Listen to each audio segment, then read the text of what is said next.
حضرت کا ظہور ہوگا تو ہمارے چھٹے امام فرماتے ہیں کہ دیکھیے ظہور اور قیام کے درمیان فاصلہ ہے.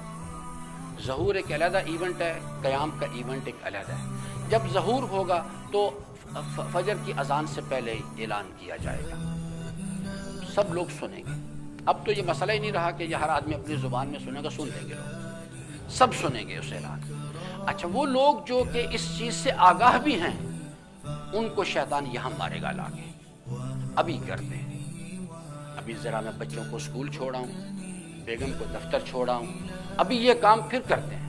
حضرت فرماتے ہیں اس طرح سے وہ ان کو الجھا دے گا، اور حتیٰ کہ عصر کا وقت، اسی دن کے عصر کا وقت داخل ہو جائے گا اور پھر شیطان اپنی آواز لگائے گا اور اکثر لوگ اس کی آواز سن کے گمراہ ہو جائیں گے. حضرت فرماتے ہیں نیکی کا ارادہ کرو، ارادے اور عمل میں فاصلہ مت پیدا ہونے دو ورنہ شیطان درمیان میں آئے گا.